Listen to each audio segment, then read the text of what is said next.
Bom dia, meus irmãos, na doce paz do Senhor Jesus, amém? Eu queria convidar você, então, para abrir a sua Bíblia no livro dos Juízes, capítulo 19.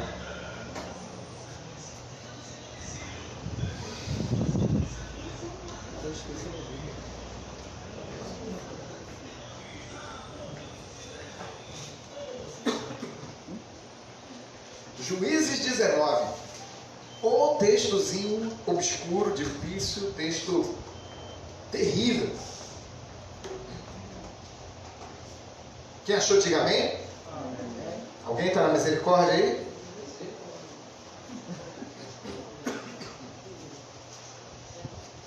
Juízes 19 diz assim, abra também, você que está em casa, abra e leia. Você vai ver o quão terrível é essa passagem. Você vai dizer, meu Deus, tem isso na Bíblia? Tem. Juízes 19, o levita e a morte da sua concubina. Naquela época, não havia rei em Israel.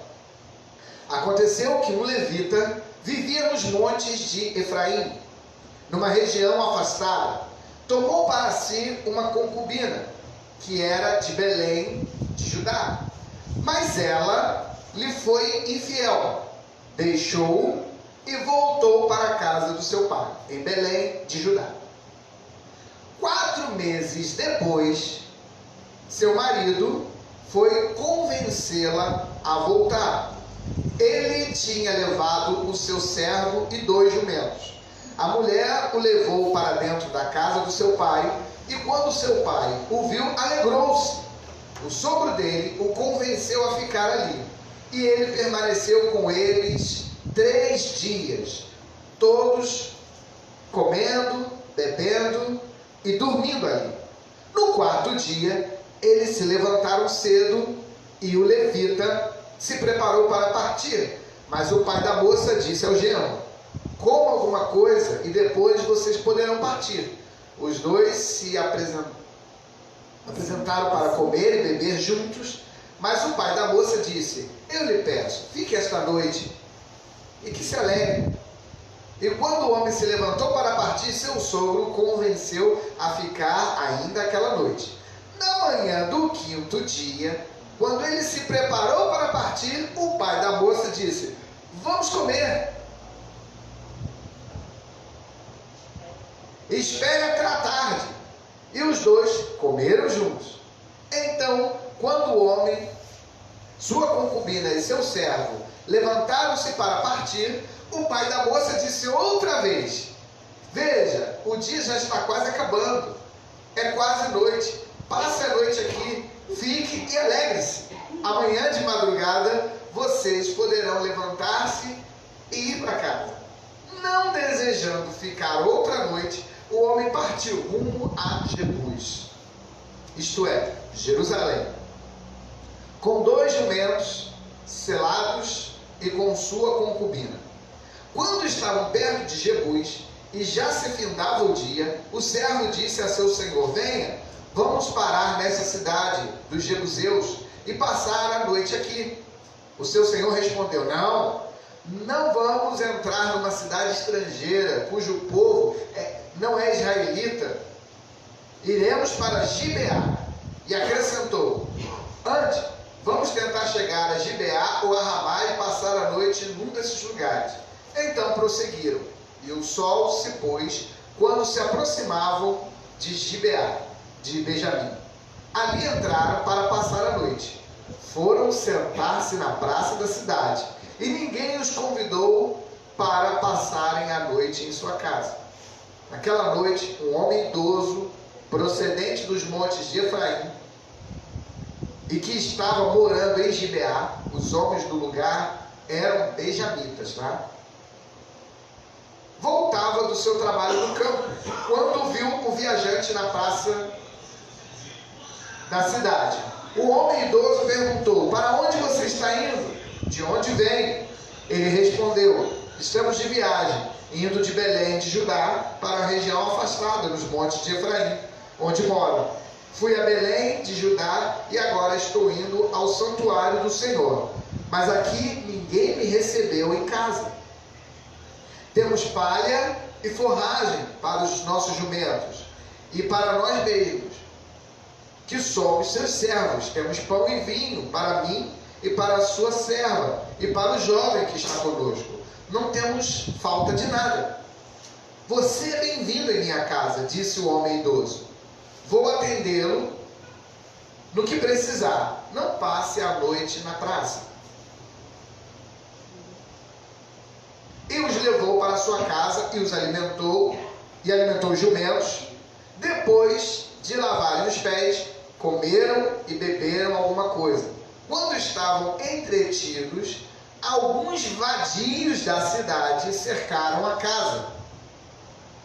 Esmurrando a porta, gritaram para o homem idoso, dono da casa: traga para fora o homem que entrou em sua casa para que tenhamos relações com ele.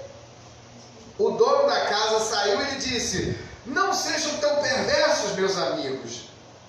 Já que esse homem é meu hóspede, não cometam essa loucura. Vejam, aqui está minha filha virgem e a concubina do meu hóspede. Eu as trarei para vocês e vocês poderão usá-las e fazer com elas o que quiserem. Mas nada façam com este homem, não cometam tal loucura. Mas os homens não quiseram ouvi-lo. Então o levita mandou a sua concubina para fora, e eles a violentaram e abusaram dela a noite toda. Ao alvorecer, a deixaram. Ao romper do dia, a mulher voltou para a casa onde o seu senhor estava hospedado. Caiu junto à porta e ali ficou até o dia clarear. Quando o seu senhor se levantou de manhã, abriu a porta da casa e saiu para prosseguir viagem, lá estava a sua concubina, caída à entrada da casa, com as mãos na soleira da porta. Ele lhe disse: levante-se, vamos. Não houve resposta. Então o homem a pôs em seu jumento e foi para casa. Quando chegou, apanhou uma faca e cortou o corpo da concubina em 12 partes, e as enviou a todas as regiões de Israel. Todos os que viram isso disseram: nunca se viu, nem se fez uma coisa dessa desde o dia em que os israelitas saíram do Egito. Pensem, reflitam, digam o que se deve fazer. Amém. Só até ali. Passagenzinha tensa essa, né? Essa passagem, ela tem sido muito negligenciada nas igrejas. Não se fala sobre essa passagem. Talvez por não saberem o que dizer. Por que essa passagem está aqui? O que quer dizer tudo isso? Por que tamanha crueldade? Mas há segredos preciosos nessa passagem aqui. Eu quero dizer que essa passagem não foi uma passagem, é só uma passagem, é apenas um relato das coisas que aconteciam. Mas existem coisas aqui que dão dicas muito preciosas para nós, para que a gente possa entender o cenário que Israel estava vivendo logo após dias de glória que tiveram com Josué. E eu quero dizer uma coisa para vocês: nós, hoje em dia, não estamos vivendo esse cenário, mas estamos vivendo algo parecido com relação à própria fé e à questão da palavra de Deus, né? E nós que vivemos dias de glórias, pré-pandemia, a igreja, né, estava avançando, crescendo, não a igreja de um modo geral, né? E agora as igrejas estão vazias, as pessoas estão feridas, estão machucadas, e o que a gente pode tirar desse cenário aqui? Primeiro eu quero trazer alguns componentes desse cenário para que você possa entender o que está relatado nesse texto. Primeira coisa, vamos contextualizar esse período. Esse período foi um período pós-Josué. Moisés conduziu o povo durante todo o êxodo até chegar à Terra Prometida. Quando chegaram à Terra Prometida, Josué assumiu o povo e conduziu cada um a ocupar as suas regiões. Levou as tribos a ocupar cidades, ocupar vilarejos, ocupar planícies ou montanhas, né? Sendo que a ordem de Deus para Israel, qual tinha sido? Quando eles entrassem em Canaã, o que eles tinham que fazer? Quebrar os ídolos que lá estivessem e eliminar o povo todo que estivesse lá. Eles fizeram isso? Não. Então houve uma convivência entre o povo de Israel e os povos chamados povos cananeus. Os jebuseus, gergazeus, heveus, heteus, amorreus, perizeus, girgazeus. Não, os filisteus é outro povo. Era eu também, mas não fazia parte das... Eram 7 nações. 7 nações cananeias.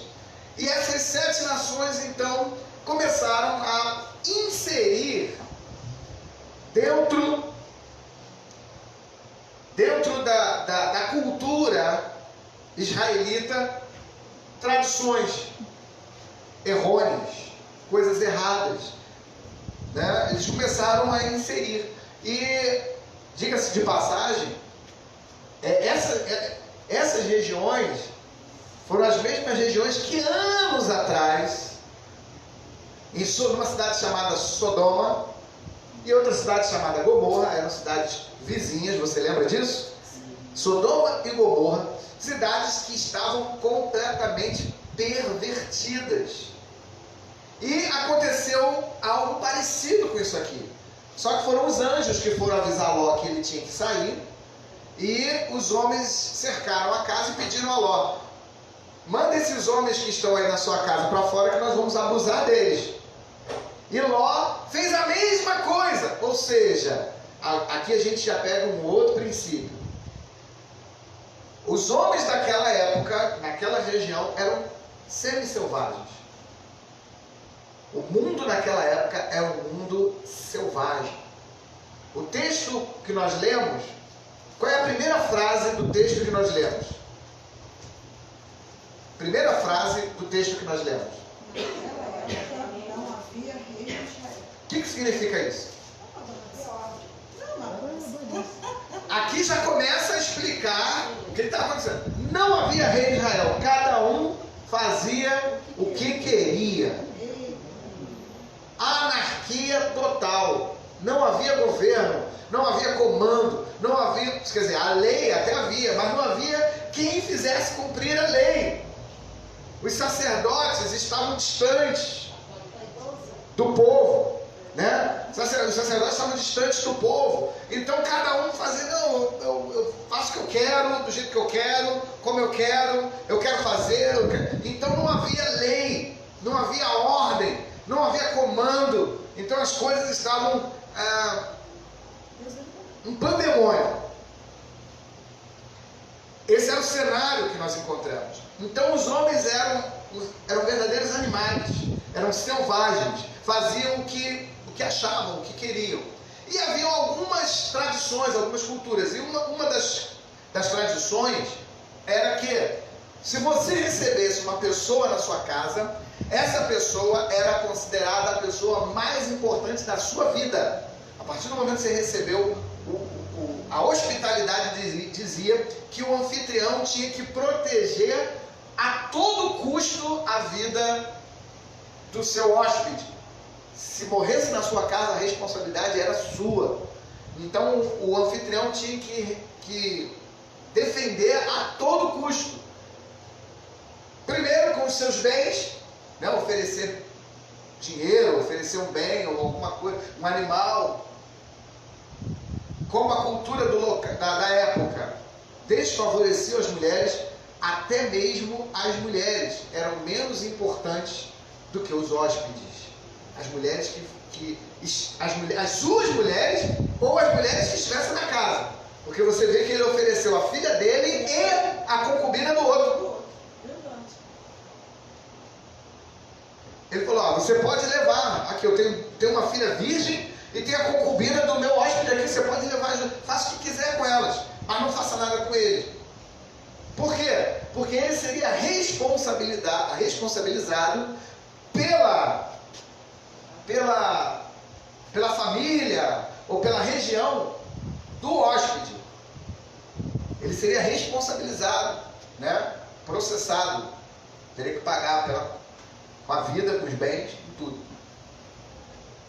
Então ele fez essa contraproposta. Veja que Ló fez a mesma coisa, até pela importância do seu hóspede. Por quê? Ele sabia que aquele hóspede era um levita. Quem era um levita? Levita era um descendente da tribo de Levi. Levi era um dos filhos de Jacó, né? Filho de Isaac, neto de Abraão. Então, o Levi era bisneto de Abraão. E Levi quando foi morar no Egito, né, os seus filhos passaram a ser chamados de levitas. E o que aconteceu? Deus tirou da tribo de Levi 2 homens, Moisés e Arão. E Deus, dessa linhagem, Deus quis abençoar a família de Moisés e de Arão e falou: vou abençoar todos os da sua descendência e da sua ascendência. Então Deus decidiu abençoar todos os levitas. Das 12 tribos de Israel, eles passaram a não mais ser contados como uma das 12 tribos, eles passaram a ser uma 13ª tribo, porém uma tribo especial. Todas as 12 tribos deveriam trabalhar para sustentar essa tribo. Então, se você nasceu, era da tribo de Levi, você não trabalharia, era como se fosse uma tribo de funcionários públicos. O seu trabalho seria exclusivo para a nação, a nível espiritual. Tá? Então, todos os levitas tinham que cuidar, eles eram responsáveis pela manutenção da fé em Israel. Então os levitas, você ia encontrar levita em toda a região. Ele era um levita que morava entre a tribo de Efraim. Mas você ia encontrar levita na tribo de Benjamim, levita na tribo de Judá, levita na tribo de Issacar, de Zebulon. Os levitas estavam espalhados. Porém, os levitas tinham algumas coisas também. Eles não podiam possuir terras, nem casas, nem bens.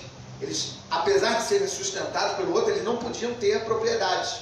Então os levitas viviam à disposição para o trabalho do reino. Porém, eles tinham um certo destaque, eles tinham uma certa importância, eles eram respeitados.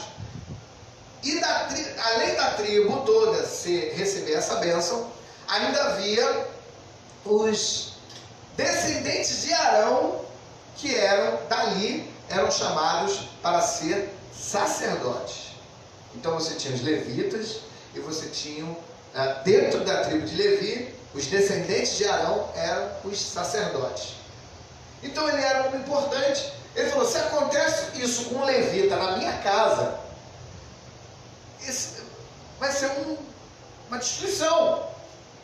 Então vamos entender. A Bíblia aqui, aí alguém lê esse texto, como eu quando fui estudar isso e analisar, um monte de gente falando, a Bíblia é machista. Não é a Bíblia, queridos. Isso não é a Bíblia. A Bíblia relatou o fato que aconteceu naquela época.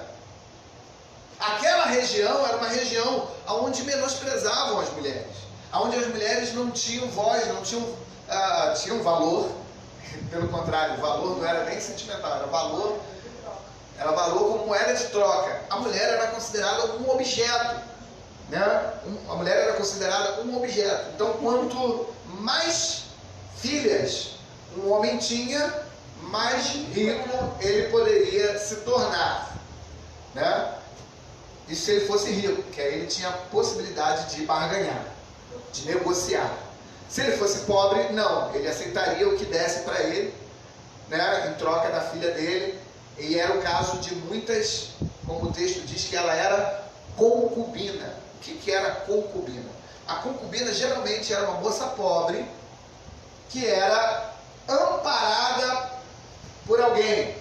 Então o camarada, mesmo casado, ele via uma moça pobre, desamparada, não tinha ninguém que olhasse por ela.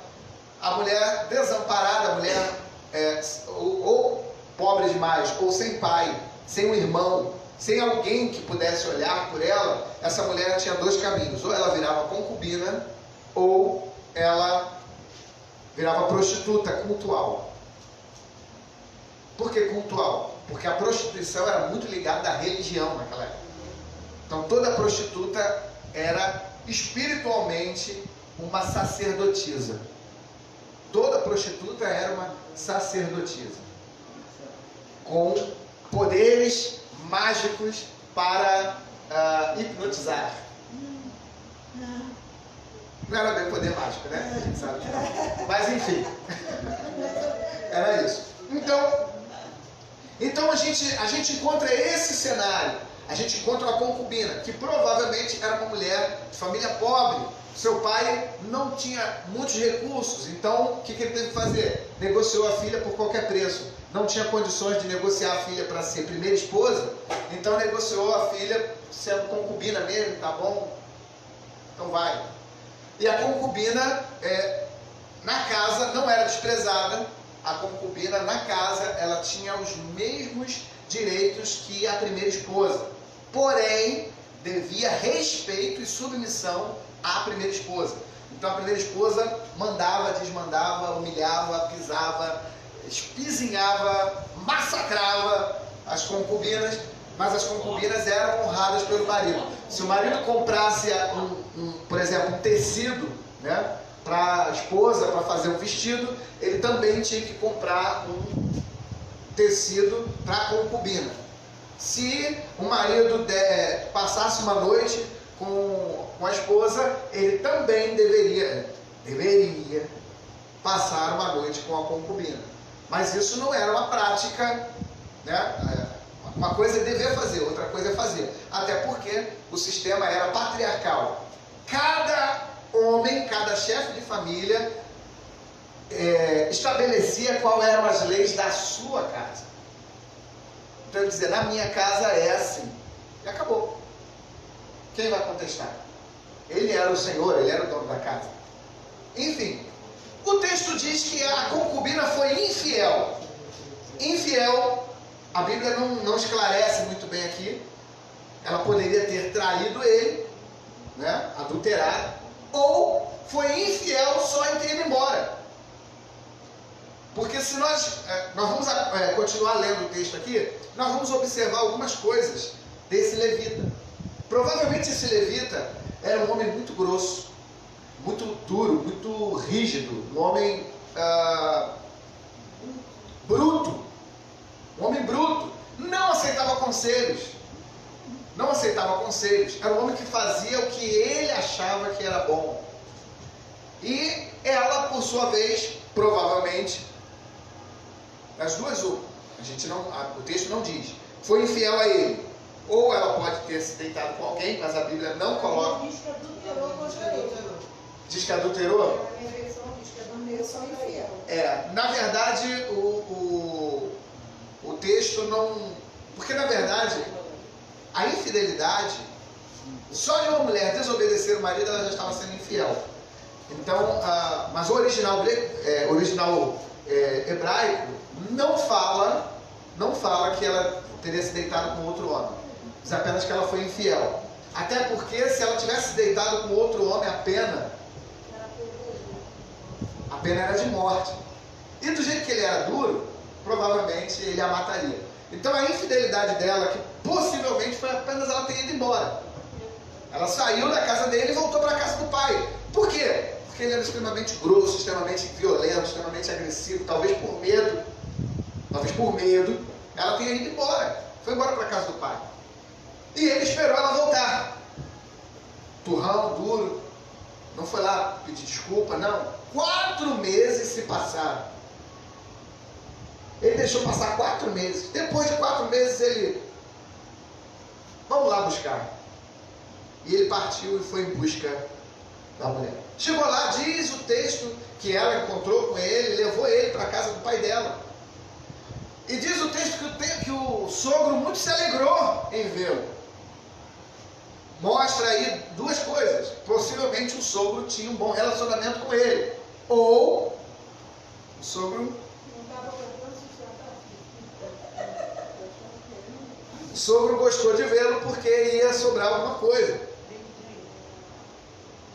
Porém, o sogro insistiu a ele para ele ficar, ele ficou 3 dias, depois não, fica mais um, come aí um negócio, agora está muito tarde, fica aí mais uma noite, aí no outro dia, não, fica de novo, vai ficando, das duas uma, ou o sogro gostava dele, ou o sogro gostava do que ele tinha para oferecer, ou o sogro estava com medo e queria tratar ele super bem, e o sogro foi um dos maiores anfitriões que já existiu. Ninguém que recebe alguém na sua casa fala assim, fica mais um dia, pode até falar, né? Fica mais um dia, fica mais um dia. No segundo dia, fica mais um dia, pode falar. Mas aí no terceiro dia, fica mais um dia? Não. Mas aí no quarto dia, fica mais um dia? Não. E o sogro no quinto dia, bom, fica mais um dia. E o outro falou, não, eu tenho que ir embora. Não, fica aí, fica mais um dia, fica mais um dia. Que anfitrião é esse, né? Você já está assim, rapaz, vai embora não? Meu Deus do céu, como é que é isso? Né? Então, na verdade, nós ocidentais não sabemos o que é hospitalidade. Nós não sabemos o que é hospitalidade. Né? A pessoa chega, a gente, né? Às vezes até esquece, alguém fala assim, já ofereceu água? Ih, nem ofereci, você quer água, quer alguma coisa? Né? Lá não, naquela época já vinha, quando chegava, já chegava trazendo água, já chegava, lava os pés, bebe água, come, você vai comer, você vai dormir aqui, preparar o melhor lugar para você. Né? Enfim, o sogro tratou muito bem o seu genro, não sei se por carinho ou se por medo, mas tratou muito bem. Porém, em nenhum momento diz o texto que ela foi consultada a saber se ela queria voltar ou não. Ele simplesmente foi lá, pegou, falou, vamos embora. E pegou a mulher e levou. E foi embora. Voltando, o seu servo estava com ele, deu um conselho. Está escurecendo. Vamos ficar aqui em Jebus. A cidade de Jebus tinha sido também tomada pelos hebreus, porém, havia ali um povo chamado Jebuseus. Os Jebuseus era um povo também cruel, e que o povo de Israel permitiu que eles ficassem. Ele ficou com medo de ficar em Jebus. Essa é a cidade que posteriormente veio ser chamada por Davi de Jerusalém. Foi a fusão de 2 cidades. Havia uma cidade chamada Jebus e uma outra chamada Salém. E as cidades houve uma fusão das 2 cidades. Eram muito próximas. E aí a cidade virou Jerusalém, né? Da onde se originou a palavra Jerusalém, né? Mas é Jerusalém.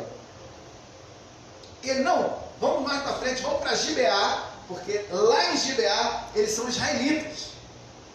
Lá vão no meio do povo crente, como se crente não, no meio de crente não tem problema. Vamos lá, ele não aceitou o conselho do servo, então eles caminharam mais, escurecendo, chegaram na praça, primeira coisa, ficaram na praça esperando se alguém ia se oferecer. Escuta, vocês têm um lugar para ficar, quer ficar em casa? Ninguém ofereceu. Crente da época, tá? Eram os israelitas. Ele falou, quero ficar em Gibeá, porque em Gibeá todos são israelitas. Eu sou levita, com certeza alguém vai oferecer a casa para eu ficar. Ficou lá na praça, largado. Bem tarde, vem chegando um idoso. Aí o velhinho chegou e perguntou, de onde você vem, para onde você vai, quem é você? Pediu a identidade, né? Aí ele falou, não, vem para minha casa. Aí ele também falando, não vou ser pesado a ninguém. Eu tenho aqui, eu tenho palha para os animais, eu tenho comida para mim, para a minha concubina, para o meu servo. Eu estou bem. Aí ele falou, não, você é muito bem chegado na minha casa, vamos lá. Levou ele para casa. Daqui a pouco, diz o texto que alguns vândalos, alguns textos falam até vagabundos. Como é que está aí na Bíblia de vocês? Oi? Vândalos. Vândalos também? Alguns vândalos, alguns vadios. Filhos de Belial. Olha aí, esse é um xingamento pesado, tá? Xingamento de crente. Filhos de Belial. Xingamento de crente, né? Filhos de Belial. Aí os filhos de Belial chegaram e, né? Belial posteriormente passa a ser chamado de Satanás de Belial. Então filhos de Belial seria filhos de Satanás, né? Então alguns filhos de Belial chegaram lá batendo, falaram: ô, velhinho, solta esse homem aí que está na tua casa, porque nós queremos abusar deles. Entenderam, né? Irmãos, um monte de queriam abusar, queriam ter práticas sodomitas, práticas sodomitas com o levita. Aí o velhinho ficou desesperado, falou: meu Deus, isso vai dar um conflito isso é um conflito, vai dar uma guerra, quase que uma guerra internacional, porque ele é da tribo de Efraim, nós somos da tribo de Benjamim. Se souberem que isso aconteceu aqui, que fizeram isso com o levita, isso vai, é a terceira guerra mundial? Na época a primeira, né? Seria a primeira guerra mundial? Vai ser a primeira guerra mundial? Isso vai ser um problema? Falou assim: não, tentou negociar e tal, os caras não querendo saber. Ele falou: olha só, eu tenho aqui, gente, olha que ponto, eu tenho minha filha virgem e tenho a concubina dele, vocês podem fazer o que quiser, mas os caras não queremos ela não, a gente quer um bonitão. Ele falou: não sei mais o que fazer. Pegou a mulher, a concubina, e levou. Em algumas Bíblias, aí a gente teria que ir no original, mas a Bíblia não deixa clara se foi o velho que levou, se foi o próprio levita que levou, mas a concubina foi jogada às feras.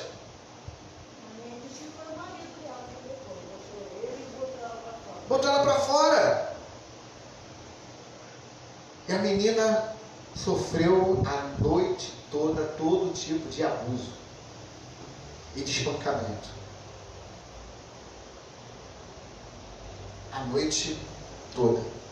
Não diz o texto quantos homens teriam ali, mas com certeza devia beirar a faixa dos 30 homens. 30 homens. E a pobrezinha, no texto de Ló, no texto de Ló, a Bíblia diz que foi que da cidade toda, todos os homens da cidade foram, desde o mais novo ao mais velho. Agora nesse aqui não diz que alguns vândalos, provavelmente uns 30 homens, e destruíram a menina.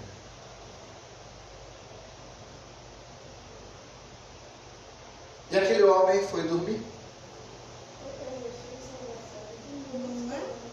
Aquele homem foi dormir. Também não disse é filha, virgem.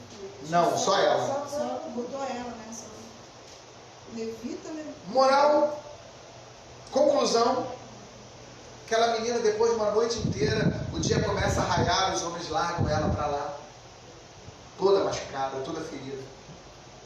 Ela vai se arrastando até a casa, não consegue bater na porta e desfalece na entrada da casa. Diz o texto que um levita, não era um homem qualquer, era um levita, um alto grau, homem do ministério, se levanta para ir embora. Quando abre a porta, vê ela caída. E o que diz o texto? Que ele cuidou dela? Levanta que a gente vai embora. E ela não respondeu. O texto não diz se ela já estava morta ali ou não. Mas diz que ele pega ela, coloca ela no jumento, continua a viagem. E quando ele chega na sua região, na sua terra, ele pega uma faca e corta ela em 12 pedaços.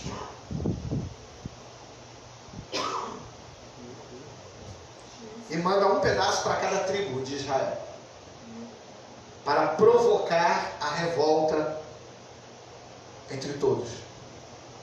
E o pessoal: nunca vimos tamanha crueldade.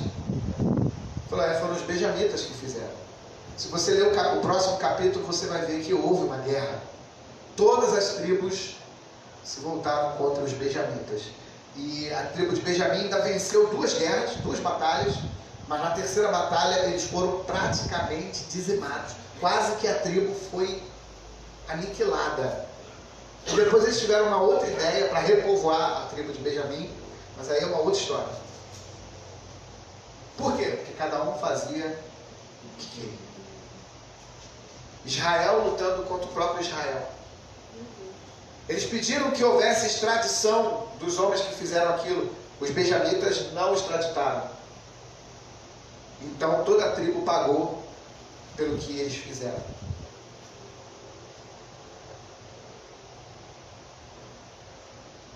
O levita, a Bíblia não retrata, não diz como deveria ser a vida conjugal de um levita, mas provavelmente esse levita não estava com a sua vida conjugal de acordo com os padrões de Deus. Provavelmente não estava de acordo com os padrões de Deus, pois existem algumas, a gente encontra lá em Levítico capítulo 21, versículo 7, dizendo como deveria ser o casamento do sacerdote.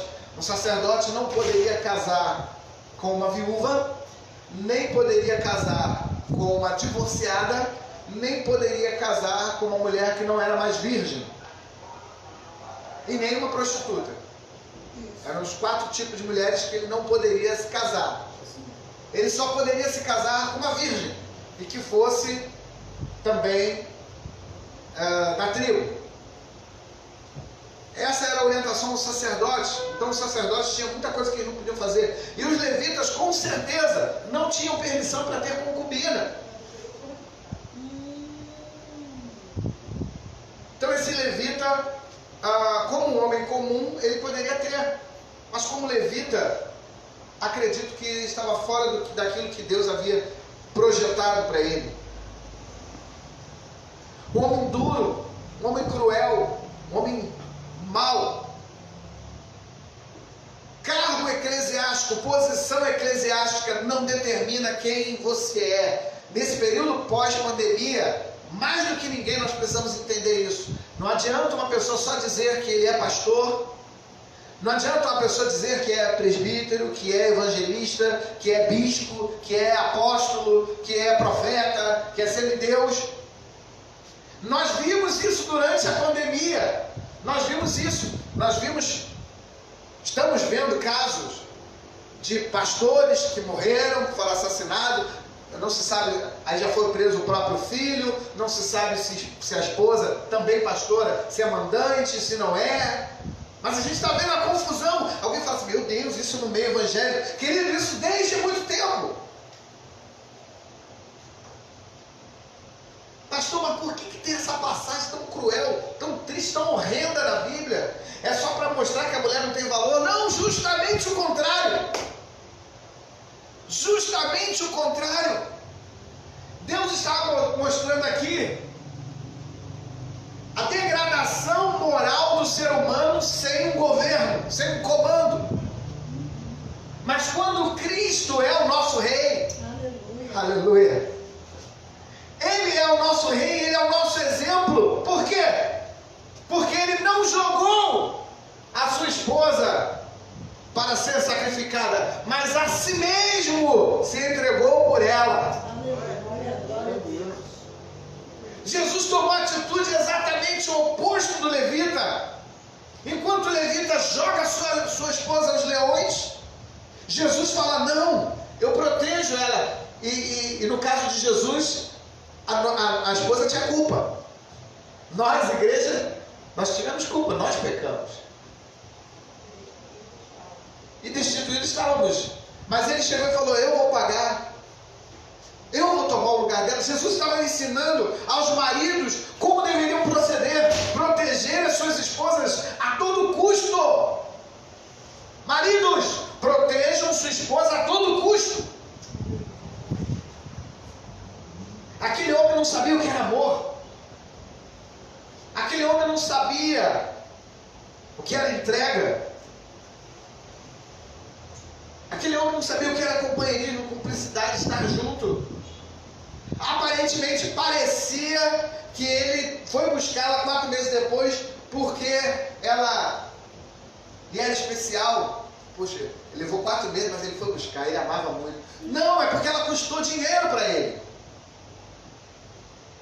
Ele falou, pô, o homem levou o meu dinheiro e ainda vai ficar com a mulher? Não, eu paguei por ela é minha, vou lá buscar. Foi lá buscar uma propriedade, um bem.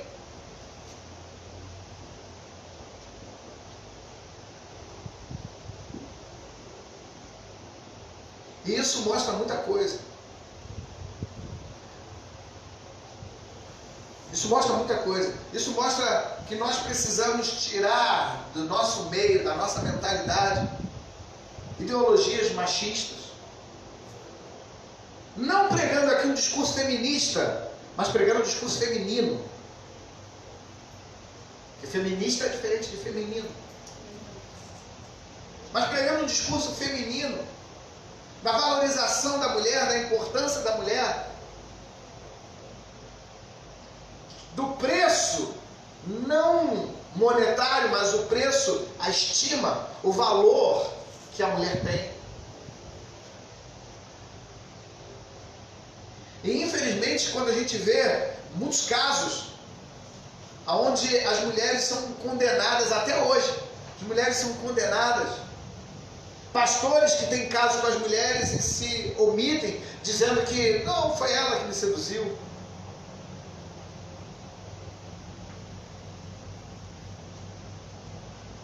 Aí alguém diz assim, a Bíblia, não é a Bíblia, irmão, porque se a gente for lá na passagem de Davi com Betseba, qual foi a punição de Betseba? Nenhuma. E Deus puniu a quem? Por que Deus não puniu Betseba? Isso quer dizer, a punição que eles tiveram, a primeira, foi igual para os dois. Os dois perderam o filho.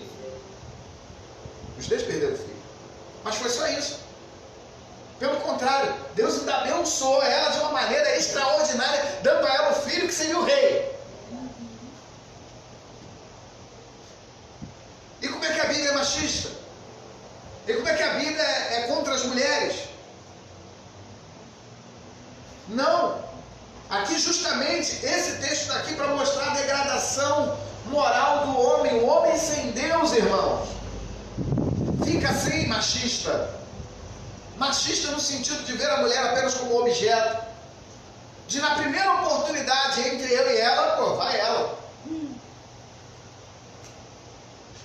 Esse era o perfil desse levita. Em todo momento da Bíblia, quando Deus estabeleceu as leis para a proteção da mulher. E todo mundo fala, não, que a mulher era menosprezada. Não, que era muito pior. Fora da lei que foi estabelecida, era muito pior. Deus estabeleceu as leis para que as mulheres fossem honradas. A concubina era permitida se a primeira esposa não pudesse gerar filhos. Só era permitida nessa... Porque em outros casos... Aí alguém fala assim, por que é mesmo? Porque em outros casos, irmãos, era muito pior. Os camaradas tinham quantas concubinas quisessem, sem lei. E se a mulher falasse alguma coisa, morria. E a Bíblia estabeleceu, não, olha só, não pode matar a sua mulher, matar a sua... Aí colocou assim, absurdamente, matar a sua mulher se ela for infiel a você. Por quê? Porque a maioria das mulheres não eram infiéis. E morriam por qualquer coisa. O camarada olhava assim, não gosto mais de você não. Matava. Era assim. Filho nasceu e falou assim, meu filho é feio. Matou a mulher. Não, eu quero mulher que me dê filhos bonitos. Matava a mulher porque teve uma filha. Em vez de ter um filho homem. Pô, você só me dá filha mulher, vai morrer. Matava. Você está entendendo? Aí a lei de Deus, na verdade, veio para minimizar isso. A lei não era perfeita. A lei não era perfeita. Igual hoje. Mas aí Cristo veio para apresentar. Porque isso foi gradativo, irmãos. Não não tinha como apresentar para aqueles homens com aquela cabeça de eu faço o que eu quiser, apresentar uma coisa totalmente oposta, ensinar eles o amor. Eles não sabiam o que era amor. Então foi um processo que foi seguindo. Eu quero dizer uma coisa, nós estamos hoje, a igreja pós-pandemia, nós estamos passando por mais um processo, é mais uma etapa, onde a gente vai ver muita coisa. E uma das coisas que a gente precisa entender é que a igreja não é um lugar onde só tem santo. Pelo contrário, a pior raça, a pior turma está aqui dentro da igreja, sabe? Contidos pelo Espírito Santo de Deus. Glória a Deus. Se o Espírito Santo de Deus não atuasse na vida dessas pessoas e essas pessoas fossem soltas, meu querido, ia dar ruim. Coronavírus ia ser fichinha perto da maldade que estaria solta nesse mundo. Paulo disse: eu, o pior dos pecadores, irmão, porque Paulo sabia como é que ele era. O camarada matava rindo.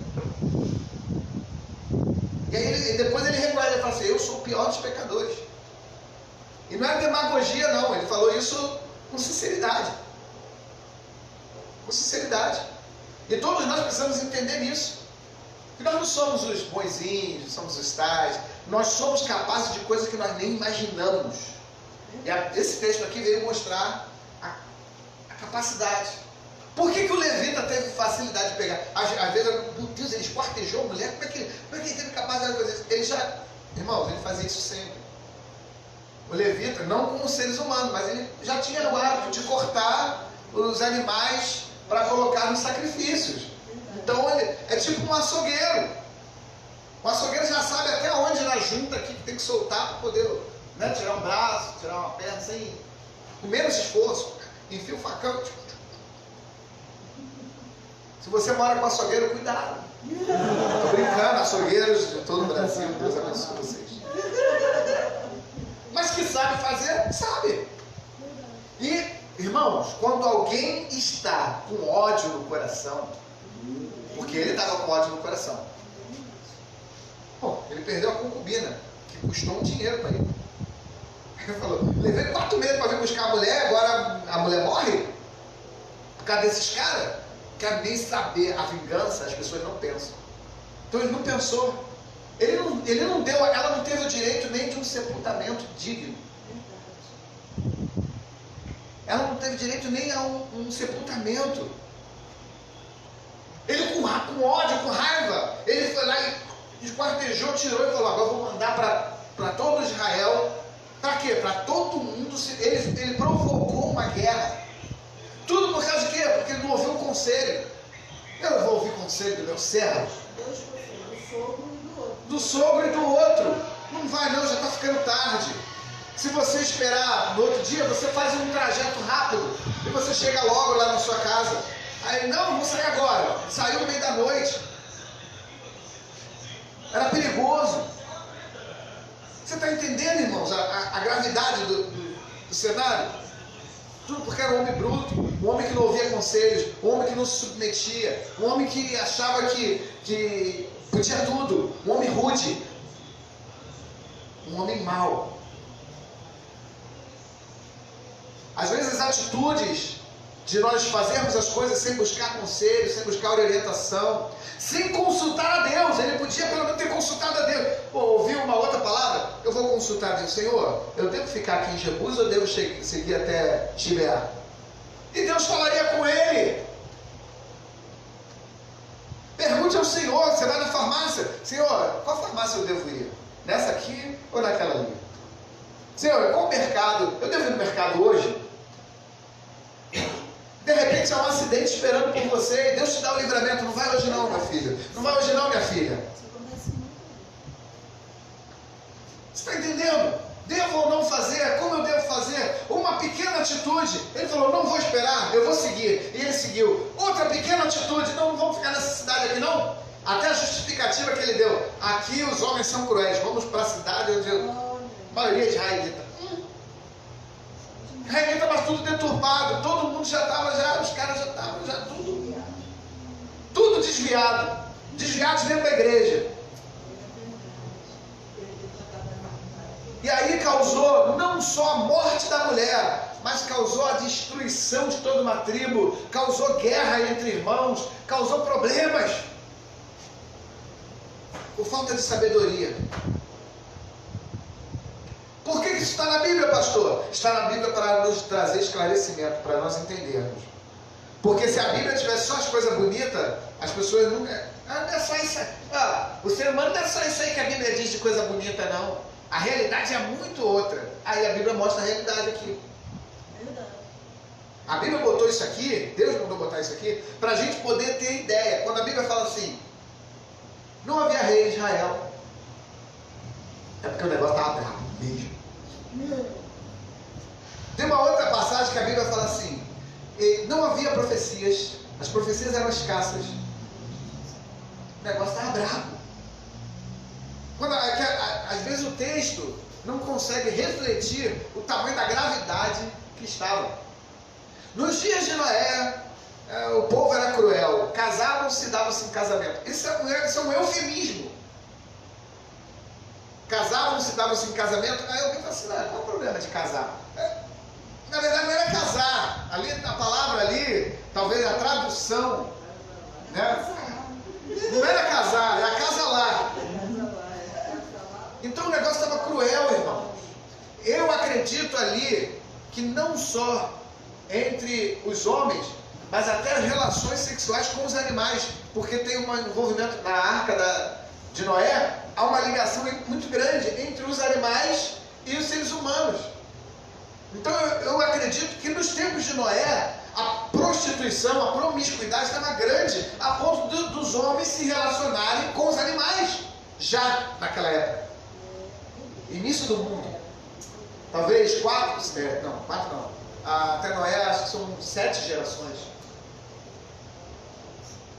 7 gerações de 7 até Noé. 7 gerações, perdão, de Adão a Noé. 7 gerações. Em 7 gerações o homem já estava...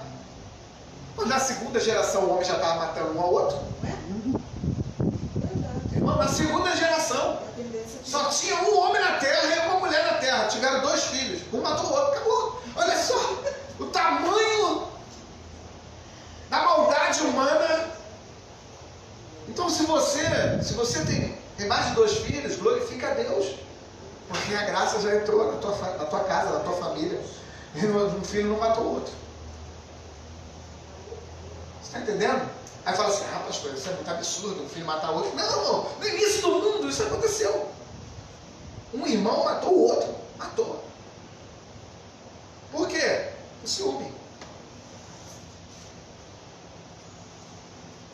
Então eu queria deixar claro esse texto aqui, que muita gente evita, porque não é um texto fácil.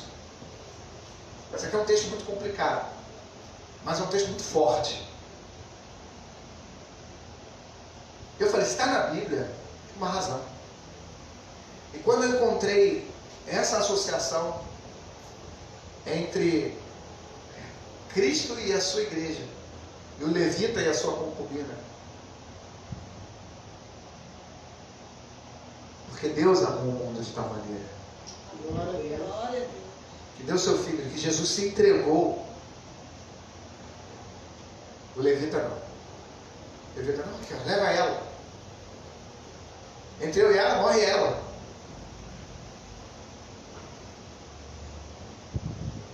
Nós aprendamos o que é o amor.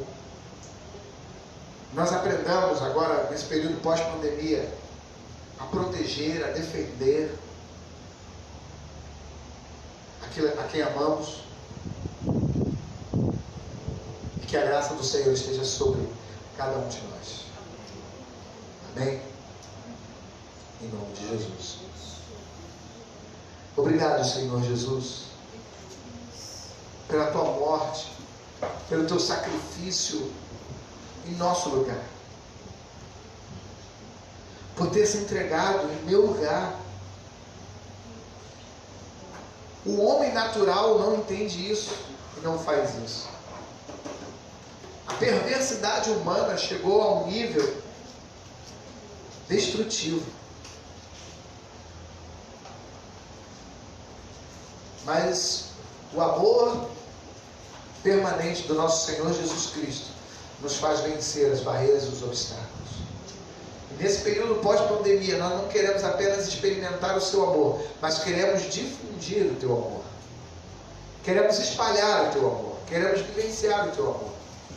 Enquanto aqueles homens bateram nas portas para levar morte e destruição, nós estamos, ó Deus, estaremos batendo as portas para levar vida, salvação e cura.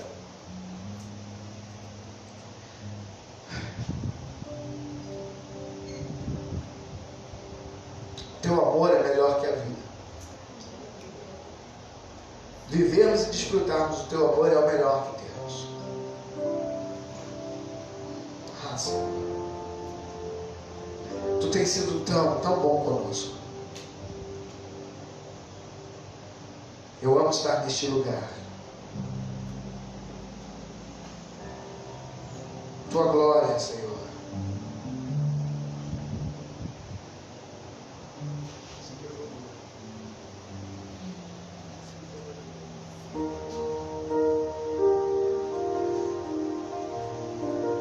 Por amor, Jesus se entregou. Vamos ficar de pé.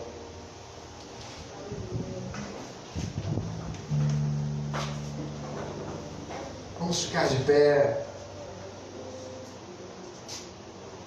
Senhor, nosso coração chora. Essa história poderia não ter acontecido no bem daquela moça.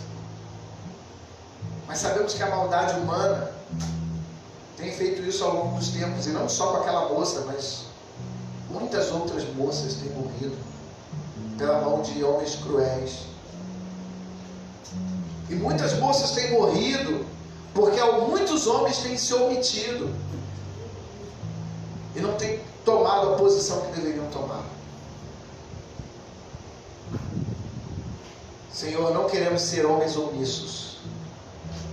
E não queremos ver vítimas dessa omissão sendo destruídos nesse período pós-pandemia, Senhor. A preservação da vida e da vida espiritual é a nossa prioridade. Ensina-nos a agir assim. Em nome de Jesus.